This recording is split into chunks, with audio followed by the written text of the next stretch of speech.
मिट्टी के मायके से लेकर सोने के ससुराल तक का सफर। ये सच है या कोई सपना? मुझे तो अभी भी यकीन नहीं हो रहा है। ये कैसे हो सकता है? हर चीज सोने की बनी है। चंद समय पहले तो मैं अपने मिट्टी के मायके में थी और अब अपने सोने के ससुराल में हूँ। अरे राधा बहू, क्या सोच रही हो? चलो अंदर चलो, अभी हमें बाकी की रस्में भी तो करनी है। माँ जी, एक बात पूछूं? ये दीवार, झूमर, छत, सारा सामान, यहाँ तक कि आप लोगों ने जो गहने पहने हैं, ये सब क्या असली सोना है?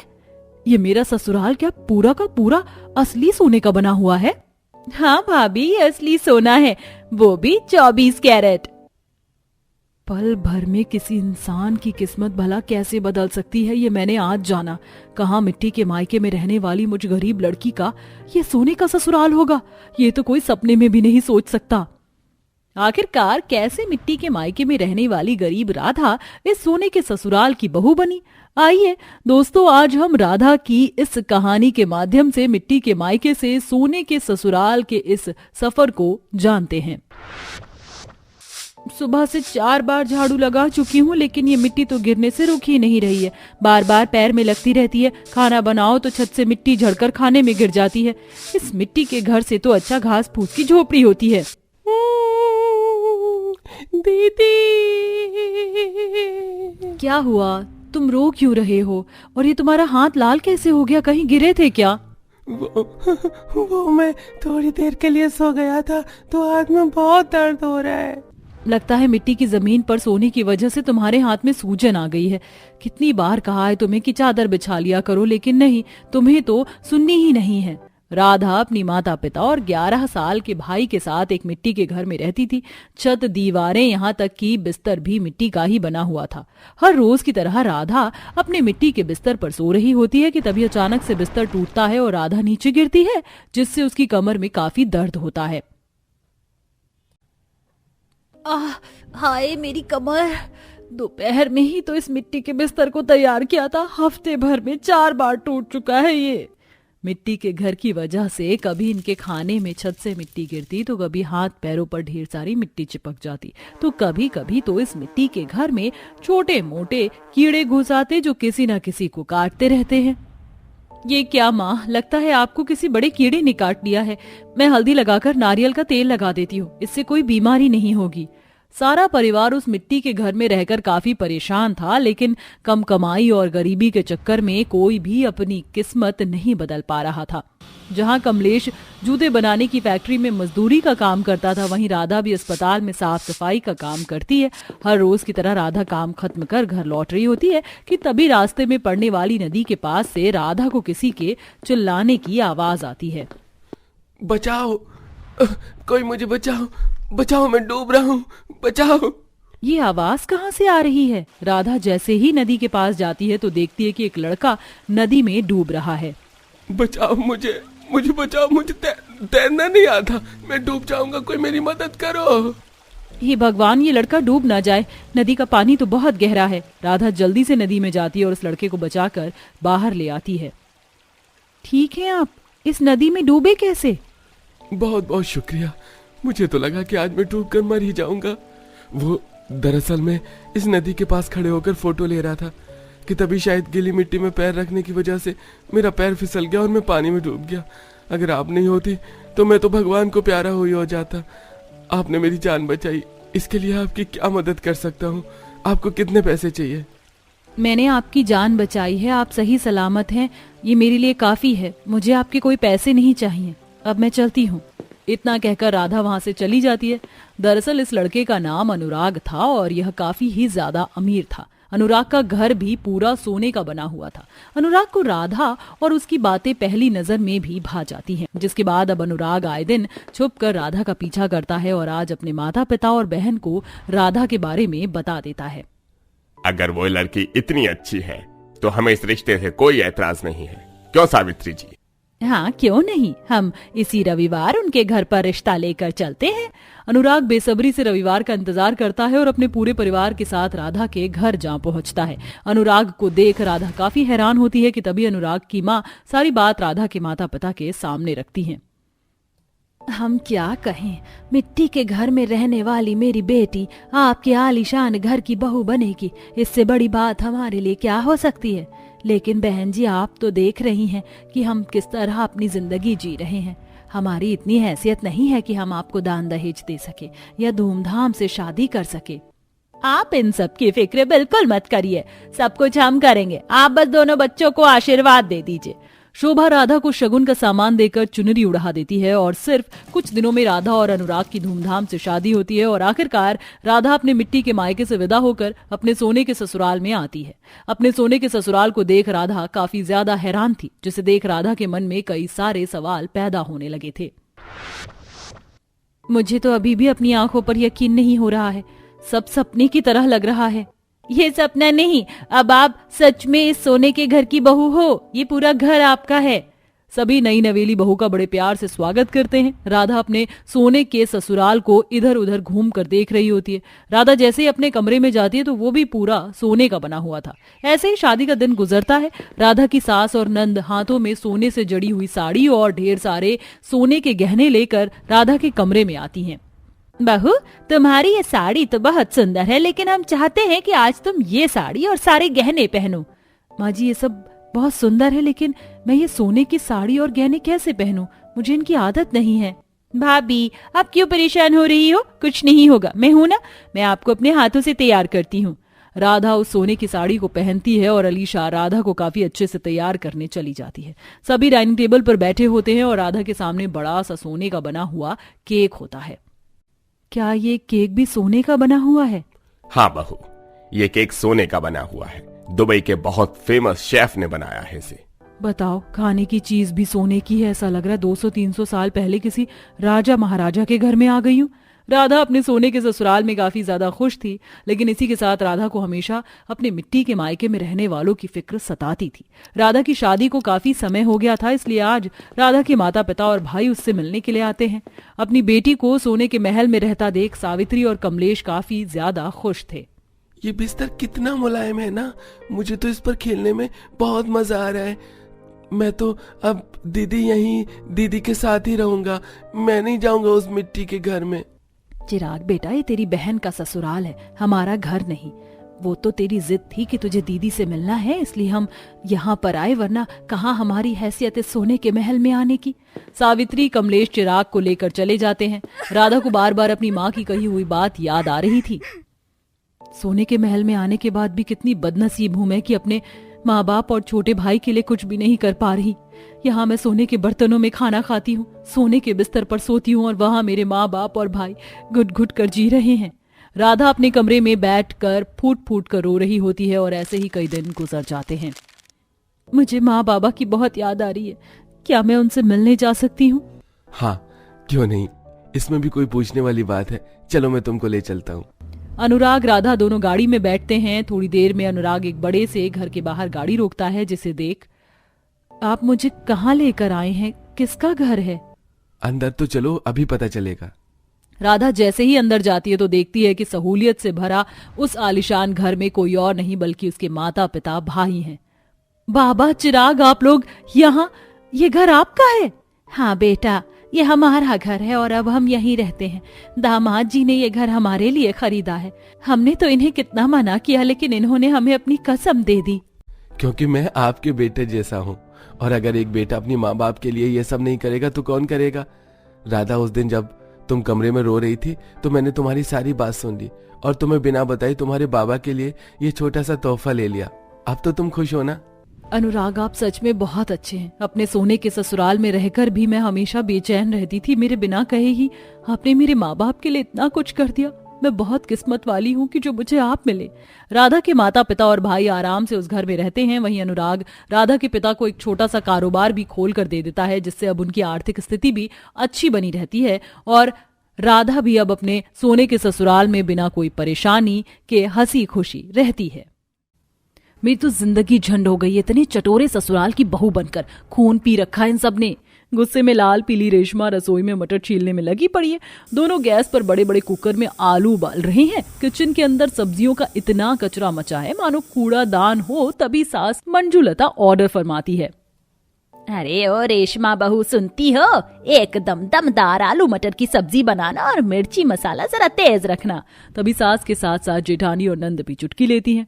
देवरानी जी, मसाले जरा अच्छे से भूनना, तभी आलू मटर की सब्जी में स्वाद खिलकर आएगा। और रेशमा भाभी, ग्रेवी जरा गाढ़ी रखना, पता चले पानी जैसी पतली तरीदार गुड़ गोबर सब्जी बना कर ले आओ। ननद अंजू की बात सुनकर रेशमा भड़क जाती है।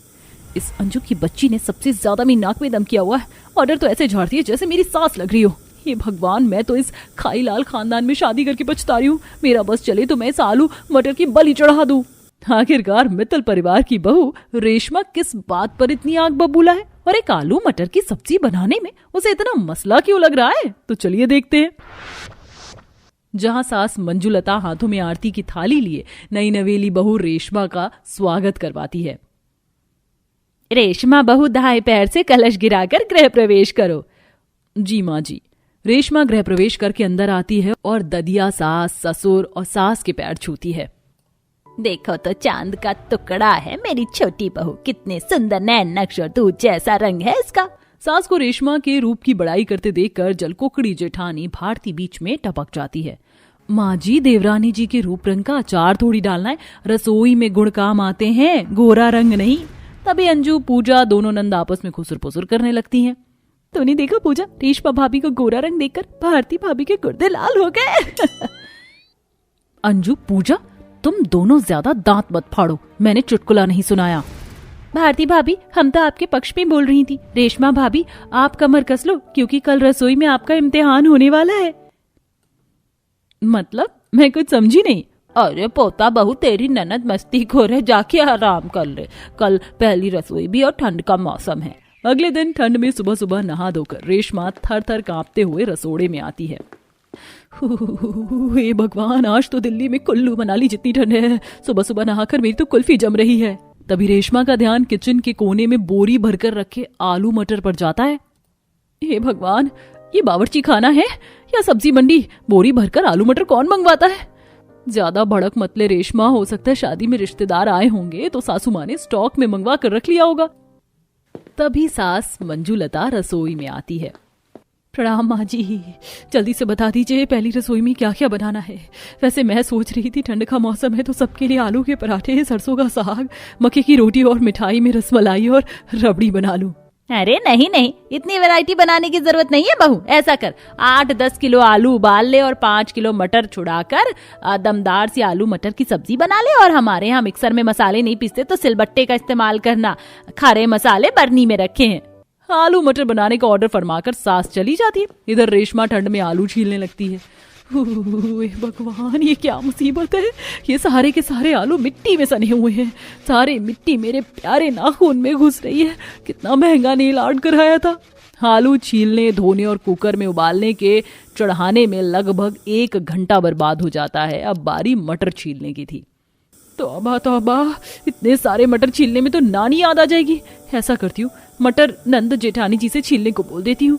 मटर उठाकर रेशमा नंद के कमरे में आती है जहां आलसी जेठानी नंद रजाई में दुबकी हुई लूडो खेल रही थी। अंजू, पूजा, जेठानी जी, आप तीनों मिलकर मटर छील दो, मुझे मसाले पीसने हैं। भाभी, अपना काम स्वयं करें, अभी हम लूडो खेल रहे हैं। रेशमा मुंह लटकाकर रसोई में लौटकर खुद मटर छीलती है। तभी उसके नेल्स टूट जाते हैं। मेरा प्यारा नाखून टूट गया। कितना महंगा नेल आर्ट करवाया था मैंने। ओ पोता बहू, आलू मटर की सब्जी तैयार हुई कि नहीं? बड़ा लेट लगा दिया। जी जी, बस बन गई दादी माँ। जल्दी से मसाले पीस लेती हूँ, अभी आटा भी लगाना है पराठे के लिए। खुंदक में रेशमा खड़े मसाले सिलबट्टे पर पीसकर आलू मटर की सब्जी और पराठे बनाकर परोसती है। भाई वाह, बड़ी खुशबूदार सब्जी बनाई है बहू ने। मेरे मुंह में तो पानी आ रहा है। वैसे ठंड में मटर आलू खाने का मजा ही अलग है पापा। सब के सब आलू मटर की सब्जी पर टूट पड़ते हैं और कुछ ही देर में सारी सब्जी सफाचट हो जाती है। वाह बहू, बिल्कुल होटल स्टाइल आलू मटर बनाया था तुमने, तो मजा आ गया। मैंने आलू मटर की सब्जी के साथ पराठे भी बनाए थे, किसी ने पराठे नहीं छुआ। भाभी, हम सब लोग आलू मटर के शौकीन हैं, उसी से पेट भरते हैं, पराठे खास पसंद नहीं है हमको। खैर बहू, अब तूने पराठे बनाए हैं तो बर्बाद नहीं करेंगे, शाम को आलू मटर बनाओगी तो खा लेंगे। क्या? फिर से आलू मटर? अरे देवरानी जी, इसमें चौंकने की क्या बात है? हमारे घर में ठंड के मौसम में दोनों टाइम आलू मटर ही बनता है। इसी तरह अब रोजाना का सिलसिला हो जाता है। एक सुबह, माँ जी नाश्ते में क्या बनाऊं? अरे बहू, आलू मटर बना लो और आज गरम मसाला भी डालना। हे भगवान, डेली डेली आलू मटर खाकर मैं तो पक चुकी हूँ। एक बार फिर रेशमा रसोई में जाकर आलू मटर बनाकर परोसती है। तभी पड़ोसन शांता सब्जी मांगने आ जाती है। लगता है मैं सही टाइम पर आई हूँ। अरे रेशमा बहू, थोड़ी सब्जी दे दे। क्या बना है तेरे घर में? जी आंटी जी, आलू मटर बनाई है। आलू मटर का नाम सुनते ही पड़ोसन शांता शक्ल बना लेती है। पेटे मुंह, अरे कभी तो कुछ अलग सी सब्जी का नाम लिया करो। रोज रोज तुम्हारे घर की रसोई में ये मटर आलू ही पकती है। पूरा मोहल्ला महका रखा है। पड़ोसन शांता रेशमा के ससुराल वालों की खिल्ली उड़ा के चली जाती है, मगर ससुराल वाले चपड़ चपड़ खाए जा रहे थे। वाह रेशमा भाभी, आपने आज क्या मस्त मसालेदार तीखी तीखी आलू मटर बनाई है, स्वाद आ गया। सचमुच देवरानी जी, आज तो मैं भी आपके बनाए आलू मटर की दीवानी हो गई। चटपटी सब्जी बनाई है, खाते ही मुंह में घुल गया। हे भगवान, इन सब के तो कानों पर जैसे जूं तक नहीं रेंगती। पड़ोसन इनकी खिल्ली उड़ा के चली गई। बड़े बेशरम किस्म के लोग हैं मेरे ससुराल वाले। चाहे इनकी इज्जत का फालूदा बन जाए, फिर भी आलू मटर ही ठूसना है। रेशमा गुस्सैल मिजाज में बड़बड़ा कर रह जाती है। इसी तरह अगले दिन ठंड में सुबह तड़के सब्जी वाला गली में आता है और आवाज लगाता है, लो भैया, आ गया आपके मोहल्ले में ताजा ताजा पहाड़ी आलू और हरी मटर, मीठी मटर वाला मटर ले लो, आलू ले लो। सब्जी वाले की आवाज सुनते ही सास जेठानी आलू मटर खरीदने के लिए बाहर आती है। रेशमा भी वहीं मौजूद थी। अरे ओ सब्जी वाले, 10 किलो आलू और 10 किलो मटर तौल देना। ये बिल्कुल काकी, अभी लो। तभी सब्जी वाले के ठेले पर पिलपिली बासी मटर देखकर रेशमा उसे टोकती है। अरे ओ सब्जी वाले भैया, तुम्हारे मटर तो कितने पिलपिले और खराब खराब से लग रहे हैं। माँ जी, मैं कहती हूँ आज मटर मत खरीदिए, मैं सफल से जाकर पनीर ले आती हूँ, उसकी सब्जी बना दूंगी। देवरानी जी, तुमको पता तो है हमको आलू मटर के सिवा कोई सब्जी नहीं भाती है, और ठंड के सीजन में आलू मटर बढ़िया लगते हैं। भैया तुम ये सारे मटर तौल दो। जी जी बिल्कुल भौजाई जी, अभी लीजिए। वो तो बस छिलके थोड़े दाग वाले हैं, नहीं तो एकदम फ्रेश ताजा माल है आपके लिए, सस्ता लगा रहा हूँ। ठगेरू ठेले वाला चिकनी चुपड़ी बातें करके आलू मटर खाने के शौकीन ससुराल वालों को सड़े गले मटर बेचकर चला जाता है। रेशमा पैर पटकते हुए रसोई में आकर मटर छीलने लग जाती है। कितनी बास आ रही है इस पीले पीले से मटर में से। मेरा तो दिल भी नहीं कर रहा सब्जी बनाने को। भी तो जिंदगी झंड हो गई ऐसे ससुराल में शादी करके। इसी प्रकार से रेशमा अपनी किस्मत को कोसते हुए कपकपाते हुए आलू मटर की सब्जी तैयार कर लेती है। रेशमा, सब्जी तैयार हो गई तो जल्दी से ले आओ, सब खाने के लिए बेसब्र हैं। बस ला रही हूँ मोहित जी। ये भगवान, कैसे भुक्कड़ मिजाज के ससुराल वाले हैं, किसी के अंदर भी सब्र नाम की चीज नहीं है। उफ! फिर रेशमा सबको आलू मटर की सब्जी परोसती है, पर सब्जी चखते मानो ससुराल वालों को बुखार लग जाता है। ये भगवान, मेरे चटोरे ससुराल वाले आलू मटर की सब्जी तो बड़े चाव से खाते हैं, पर आज सबकी शक्ल क्यों बनी है? थू थू। अरे बहू, आज तूने ये कैसी सड़ी सी आलू मटर की सब्जी बनाई है? मेरा तो मिजाज खराब हो गया। छी छी। सच में भाभी, आज की सब्जी बड़ी बकवास बनाई है। लगता है हमने आपकी तरफदारी करके गलती कर दी। अरे अब खड़ी क्या है, मुंह में दही जम गई है क्या? जवाब दे बेलुड़ी, कैसी बनाई है सब्जी तूने? एक के बाद एक ससुराल वालों की शिकायत सुनकर रेशमा का पारा चढ़ जाता है और वो सबको सुना डालती है। मुझे समझ में नहीं आ रहा आप सब लोग मेरे साथ किचकिचबाजी क्यों कर रहे हैं। एक तो हांडी भरकर मटर आलू की सब्जी भी मैं बनाऊं, परोस कर भी दूं और ताने भी सुनूं। आपके चटोरेपन के चलते वो ठेले वाला सड़ा गला मटर हमें चिपका कर चला गया। मुझे तो समझ में नहीं आता, ठंड के मौसम में सीजन की और भी सब्जियां आती हैं, सरसों, बथुआ, पालक, संग, गोभी, शलगम, गाजर, फिर भी आप सब लोगों की जीभ एक आलू मटर पर टिक गई है। कल पड़ोसन भी आप लोगों को इतना जलील करके गई, लेकिन आप लोगों के कान पर जू नहीं रहेगा। लेकिन डेली डेली आलू मटर बनाकर और खाकर मैं थक चुकी हूँ, पक चुकी हूँ, इसलिए मैं अपने घर जा रही हूँ। इतने के बाद आलू मटर खाने के शौकीन ससुराल वाले अपनी आदत को बदल डालते हैं, जिससे रेशमा को भी चैन आ जाता है। अब ससुराल में ठंड के मौसम में अलग अलग वैरायटी की सब्जी बनती है।